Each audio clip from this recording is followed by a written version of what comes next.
नमो अर्यन्ताणं नमो सिद्धाणं नमो आयर्याणं नमो उवज्जायाणं नमो लोये सौसाहुणम्।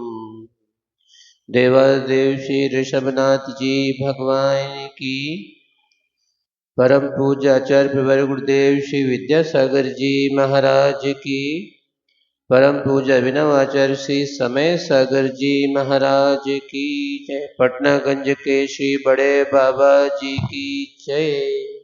परम पूज्य निर्यापक समन मुनिवर श्री अभय सागर जी महाराज की जय। समस्त निर्यापक संघ की जय। विगत दिनों मूक माटी के प्रथम खंड की चर्चा चल रही थी। प्रश्न नंबर 48 में प्रारंभिक कुछ पंक्तियां हो चुकी थीं। प्रसंग था वर्ण संकर दोष का निवारण कैसे हो। उसी विषय को कुछ और आगे बढ़ाते हुए आचार्य भगवान ने लेखन किया है। प्रश्न नंबर 48 पर ऊपर से 8वीं पंक्तियां हो चुकी हैं। आगे की पंक्तियां प्रारंभ करता। नीर की जाति न्यारी है, क्षीर की जाति न्यारी। दोनों के परस रस रंग भी परस्पर निरे निरे हैं और यह सर्वविदित है। फिर भी यथा विधि यथा निधि क्षीर में नीर मिलाते ही नीर क्षीर बन जाता है। आप देखते हैं, जैसे मान लो कोई छोटा बालक है जिसको दूध गाय का भी पाचन नहीं होता है, मगर उसे पिलाना तो आवश्यक है।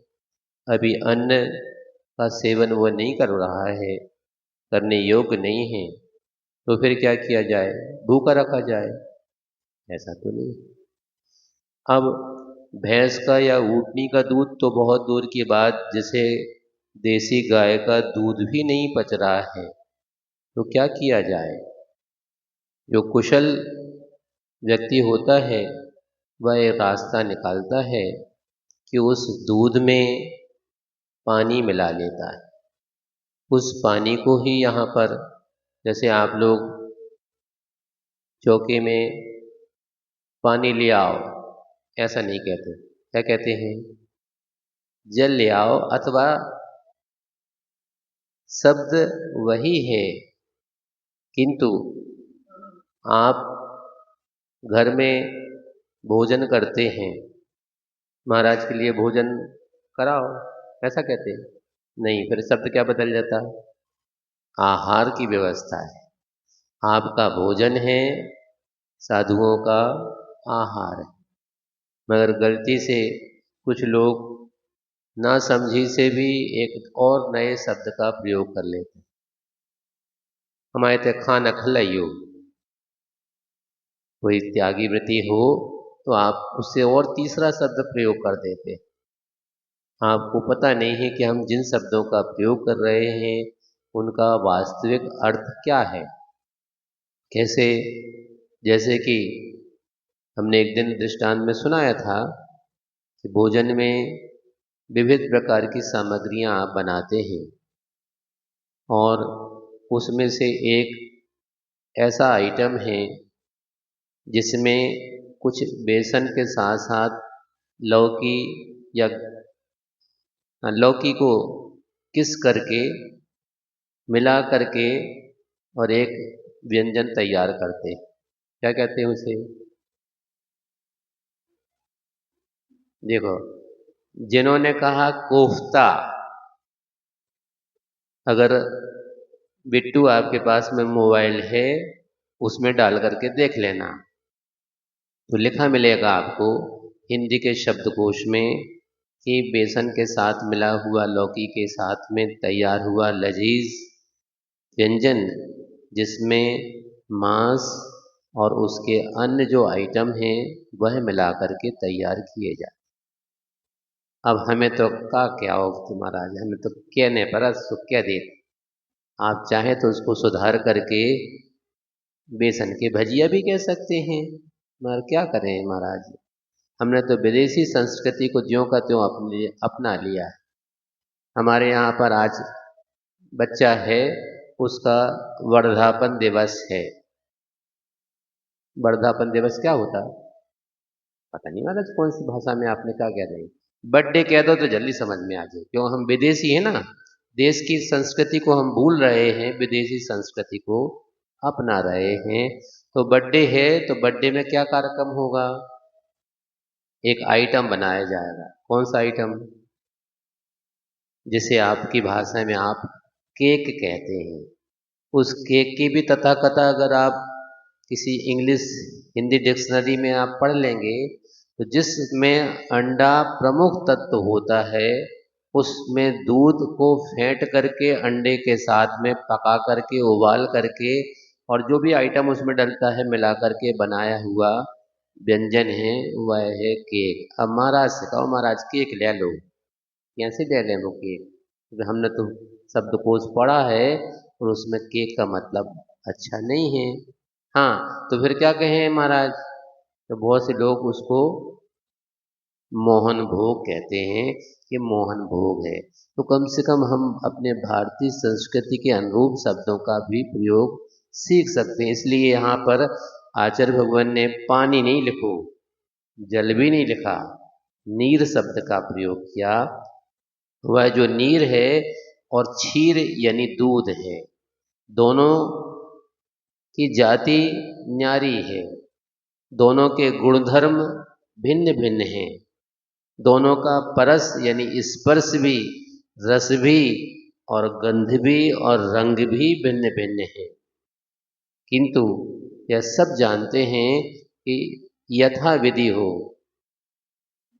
मिलाने की भी व्यवस्था होती है। आचार्य भगवान कहा करते थे कि जिसको पेट में कुछ तकलीफ हो, दूध पाचन नहीं होता है, उसको भी दूध सुपाच्य हो सकता है। क्या करना पड़ेगा, चाहे तो उसमें थोड़ी सी इलायची मिला दें, जिनको अनुकूल हो उसमें थोड़ी सी सौंठ मिला दें, थोड़ी सी काली मिर्च मिला दें, जो जैसा ले सकता हो।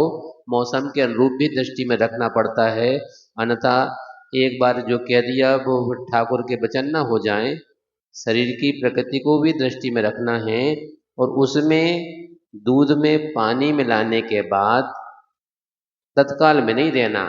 फिर क्या करें, आचार्य भगवान कहा करते थे कि उसको 40 पढ़ाओ। किसको, दूध को। एक गिलास में लो, ऐसे 40 बार उसको फेंटो तो वो दूध और पानी बिल्कुल एक मेक हो जाएगा, जो सुपाच्य हो करके आपके शरीर के लिए गुणवत्ता पूर्ण हो जाएगा। इसलिए यहाँ कहा कि क्षीर में नीर मिलाते ही वह नीर क्षीर बन जाता है। और सुनो, केवल वर्ण रंग की अपेक्षा गाय का क्षीर भी धवल है और आक का क्षीर भी धवल है। ये आका का आका हुआ देसी भाषा में, है कि नहीं। क्योंकि एक बार एक व्यक्ति ने मूक माटी का अंग्रेजी अनुवाद किया और मिल्क आप काऊ लिख दिया, तो नीर का अपने गाय का क्षीर भी धवल है। यहाँ तो बात समझ में आ गया।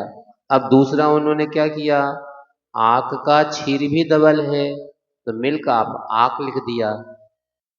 हमने कहा कि भैया आपने ये आक क्यों लिख दिया। महाराज वो नाउन है, नाउन नहीं बदला। तो हमने गाय भी तो नाउन थी ना, गाय को नाउन क्यों से चेंज कर दिया आपने। फिर क्या करना चाहिए, कहा कि जब अंग्रेजी में आप अनुवाद कर रहे हैं तो अंग्रेजी पढ़ने वाला, अभी तो देसी भाषा में हिंदी पढ़ने वाला आक ना जाने, आक को अगर आक समझ ले तो और गड़बड़ हो जाए। तो फिर क्या करना चाहिए? तो हमने कहा इसका आप अंग्रेजी नाम ढूंढें, और अंग्रेजी भी नाम बनना सही तो उसका बॉटेनिकल नेम ढूंढें। उससे क्या होगा? महाराज हमें नहीं पता। हम पता करके बता देते हैं। एक बॉटनी के प्रोफेसर को संपर्क करवाया कि भैया इसका नाम बता दो। वहां से खबर आ गई, महाराज आपको कौन सा नाम वो अकौआ को चाहिए? कौन सा कौआ मतलब? महाराज जी बात यह है, एक सफेद फूल वाला कौआ होता है और एक गुलाबी फूल वाला कौआ है, दोनों का स्वभाव गुणधर्म अलग अलग है। आपको कौन सी जानकारी चाहिए? हम कहा तुम तो दो ही की भेज दो हमें। अभी कोई खाना या उपयोग नहीं करना है औषधि के रूप में, सिर्फ उसका बॉटनिकल नाम चाहिए है। तो एक नाम आया कॉलेट्रोपस जाइगेंटिया, कॉलेट्रोपस प्रोसेरा। लाल फूल और गुलाबी फूल से ये दो अंतर हो गए। तो अब एक तो कठिन सु नाम होगा कॉलेट्रोपस जाइगेंटिया, कॉलेट्रोपस प्रोसेरा। ये सच तुम्हारा वो अकौआ ही अच्छुआ तू है कि नहीं? मगर अंग्रेजी में पढ़ने वाले को सुगमता हो जाए इसलिए उनका नाम उनकी भाषा में ही टिप्पण के रूप में अगर लिखा दिया जाए तो कम से कम जानने वाला समझ तो ले। इसलिए आँख का छीर भी धवल है और गाय का छीर भी धवल है। दोनों ऊपर से विमल हैं, मल से रहित हैं, परंतु परस्पर उन्हें मिलाते ही विकार उत्पन्न होता है।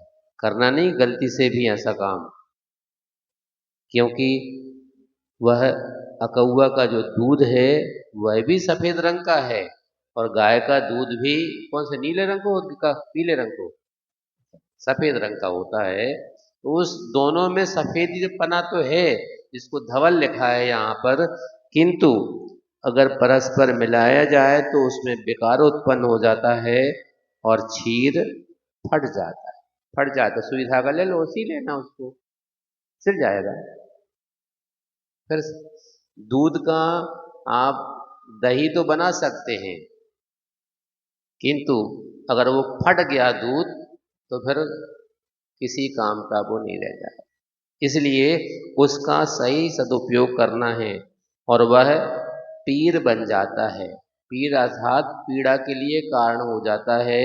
क्योंकि आचार्य जी ने एक बार प्रवचन में बात कही थी, नई नई बहुरिया आई है घर में, अभी उसको सिखाना था तो फिर भी समझाना तो पड़ता ही है। तो माँ ने कहा, सास माँ ने, कि बेटा दूध आने वाला है, उसको बर्तन को अच्छे से मांज करके उसमें रख लेना, गरम करके उसमें जामुन डाल करके जमा देना तो दही बन जाएगा।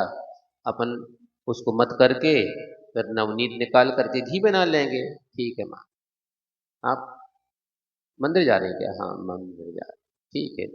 इसके बीच में बहू ने बर्तन को मांज लिया और दूध आ गया तो दूध को लेकर के गरम कर लिया और जामुन डाल दिया। खाने वाली जामुन नहीं, जमाने की जो प्रोसेस के लिए आवश्यकता होती है।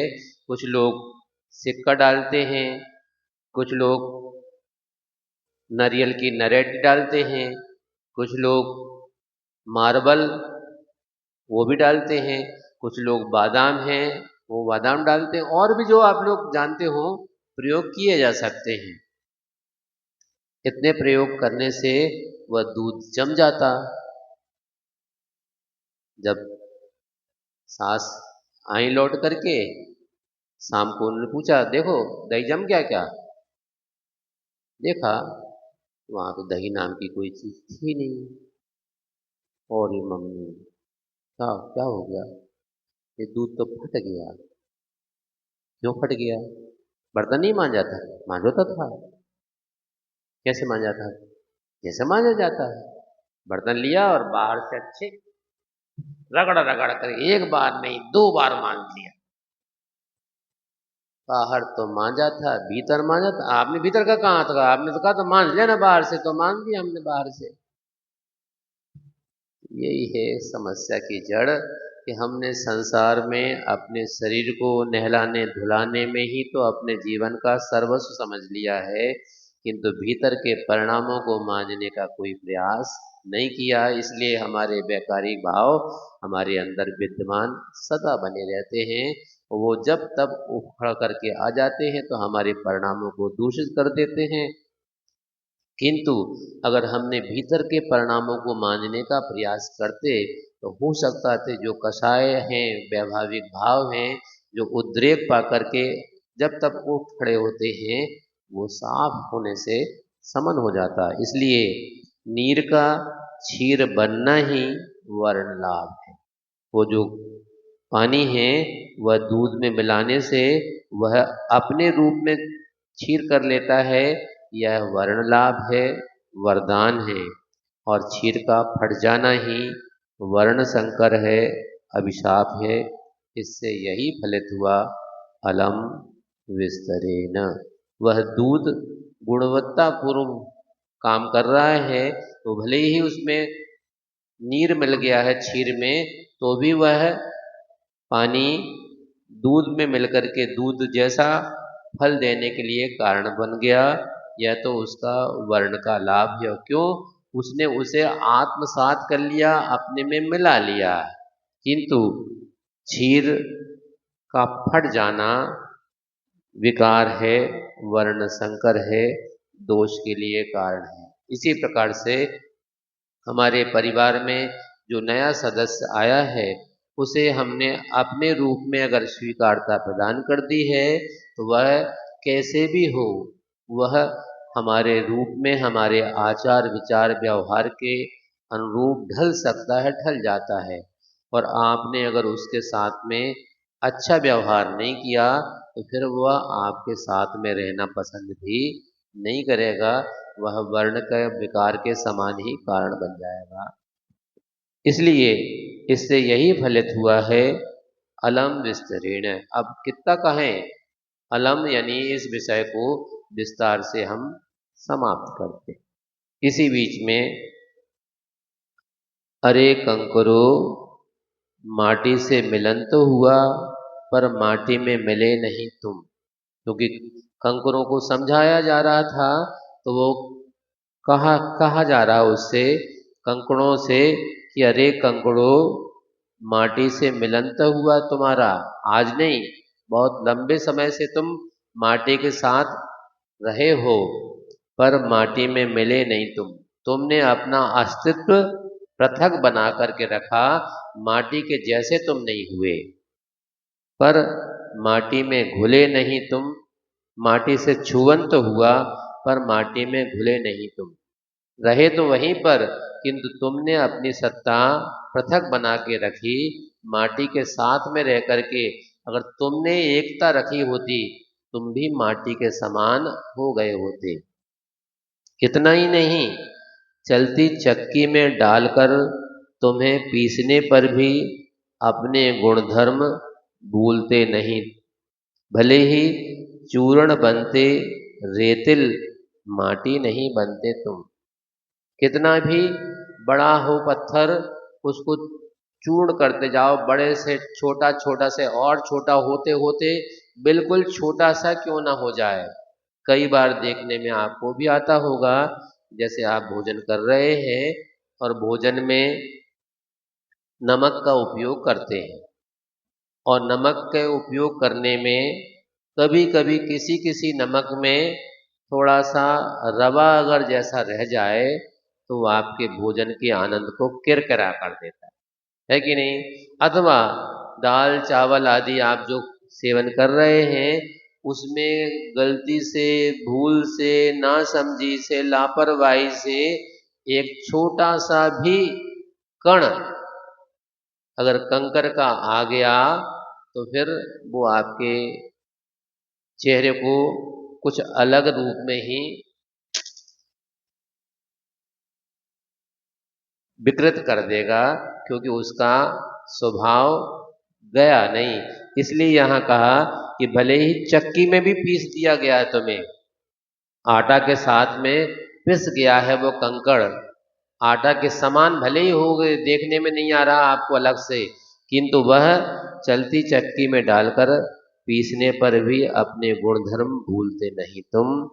चूर्ण बनते, रेतिल अर्थात रेता के समान पतला हो सकता है। कई बार वह रेता अलग अलग नदी की जो रेत है वो अलग अलग होती है। किसी किसी में छोटा सा दाना होता है, जैसे शक्कर होती ना, शक्कर में भी कुछ दाने वाली शक्कर होती है, कुछ और उससे छोटा कंकर होता के समान होते हैं, और कुछ तो बिल्कुल ऐसे बूरे के समान ही पतला पतला हो जाता है। इतने माटी नहीं बनते तुम, इसलिए यहाँ को उस कंकरों को समझाया जा रहा है कि जिसके साथ तुम रहे हो उसके समान बन करके रहते तो शायद तुम्हें यह कहने की नौबत ही नहीं आती। समय आपका हो रहा है। कल शायद समाज के बीच में चर्चा तो हुई थी कि आपके जो आराध्य हैं पूज्य श्री बड़े बाबा जी, उनके वर्धापन दिवस है, क्योंकि शायद कल के दिन ही उनकी पंचकल्याणक प्रक्रिया पूर्ण होकर के महामस्तकाभिषेक का कार्यक्रम आपके नगर में विगत वर्ष ज्येष्ठ शेष निर्यापक श्रमण मुनि श्री योग सागर जी के सत्संग सानिध्य में हुआ था। और आज मतलब आज नहीं, आज उसका अंतिम दिवस है 1 वर्ष का। कल से फिर नया वर्ष प्रारंभ होगा।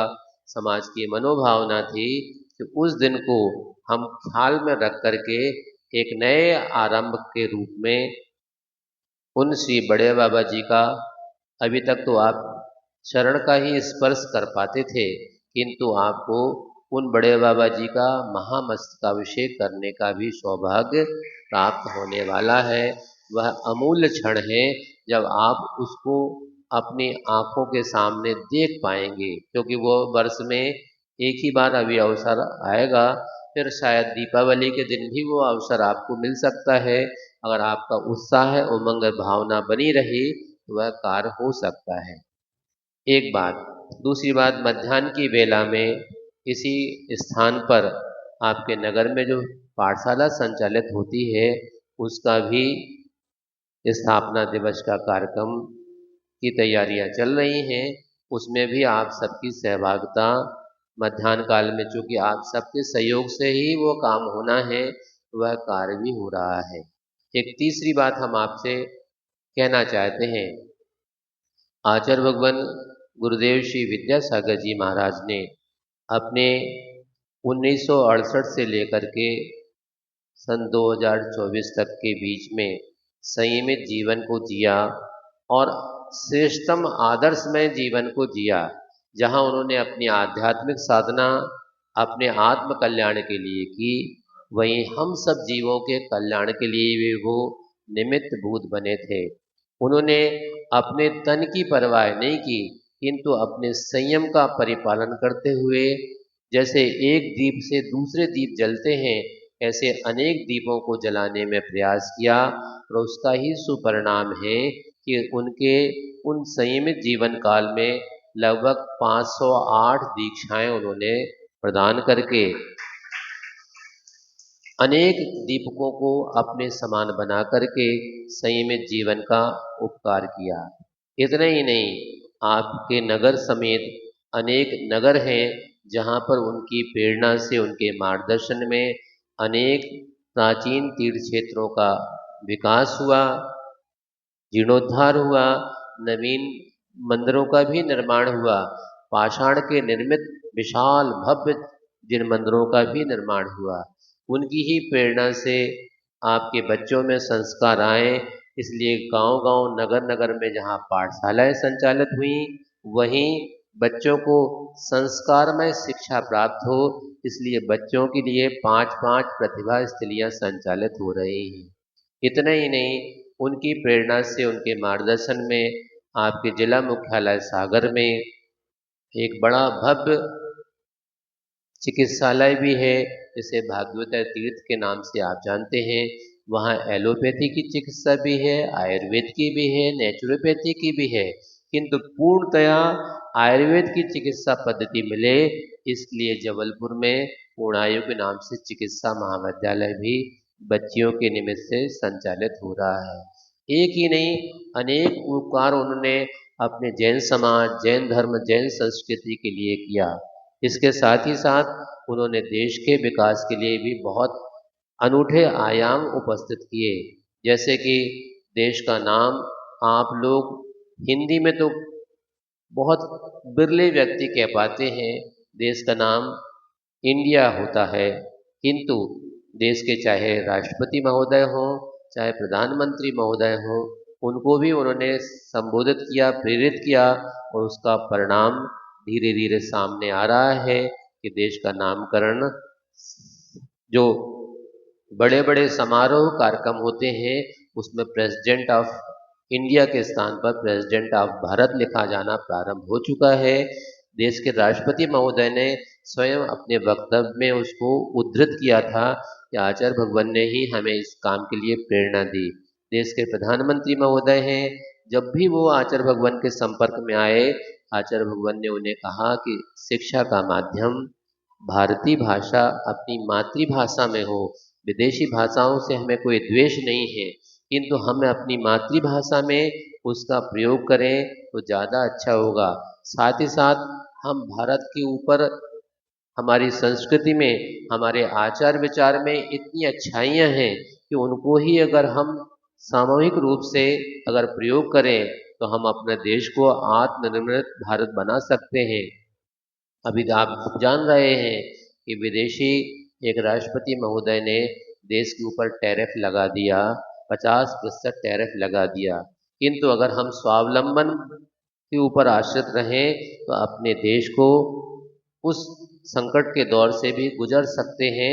और वही आज हो रहा है कि देश के प्रधानमंत्री महोदय भी चिंतित हैं और वह स्वावलंबन के लिए स्वदेशी वस्तुओं को ग्रहण अगर हम करते हैं तो हमें अपना धन का सदुपयोग देश में करना का अवसर मिल सकता है।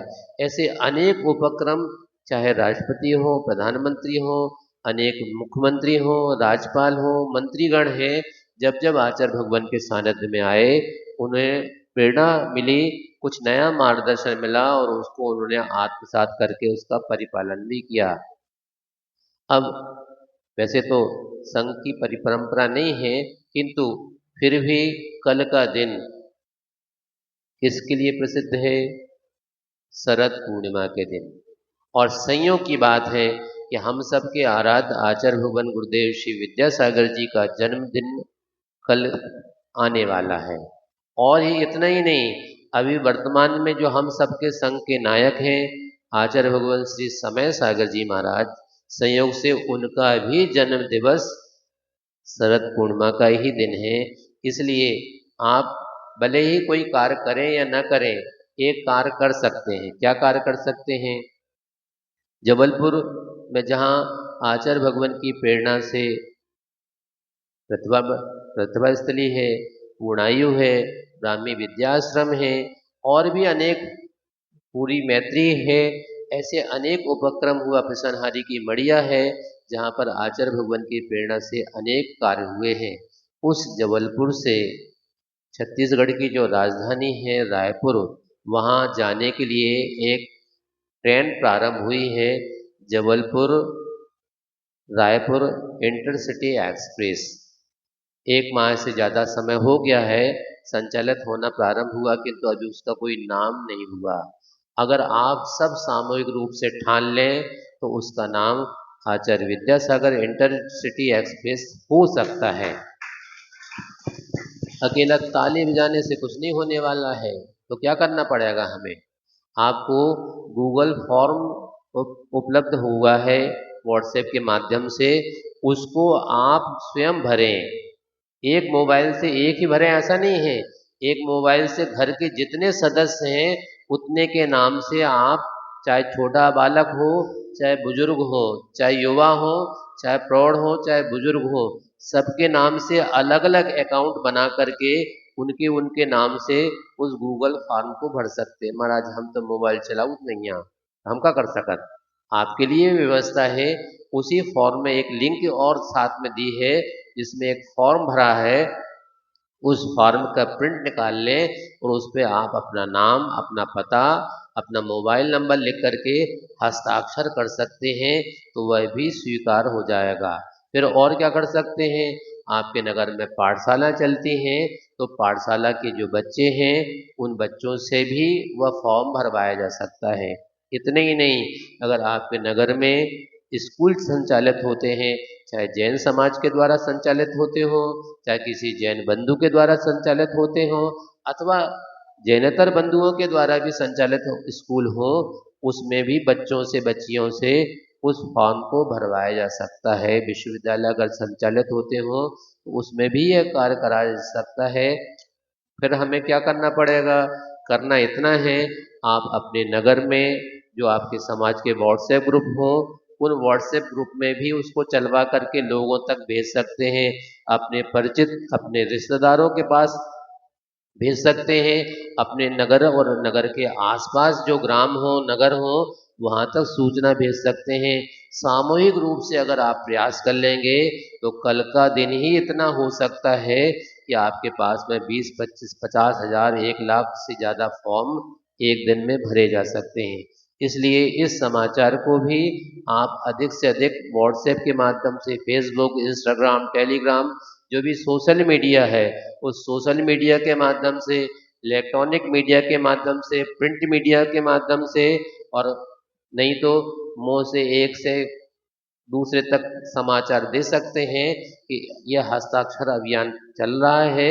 इस हस्ताक्षर अभियान में हम प्रत्येक सदस्य घर के उसमें हस्ताक्षर करें तो आपका यह सामूहिक रूप से प्रयास करके करना ये है।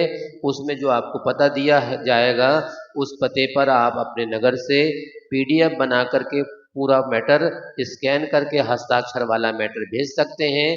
बाद में कोई आने वाला हो तो उसके बाद हाथ से भेज सकते हैं, नहीं तो कुरियर के माध्यम से पोस्ट से भी यहाँ भेज दें, ताकि सामूहिक रूप से जब हमारे पास हस्ताक्षर यहाँ इकट्ठे हो जाएंगे तो वह संबंधित विभाग, संबंधित मंत्री महोदय के पास तक सामूहिक रूप से भेजा जाए। तो हो सकता है आप सबकी भावना को साकारता दे करके वह रेलवे का जो मंत्रालय है उस ट्रेन का नाम आचार्य विद्यासागर इंटरसिटी एक्सप्रेस कर सकते हैं, करे। यही मंगल कामना बोली आचार्य गुरुवंशी विद्यासागर जी महाराज की जय।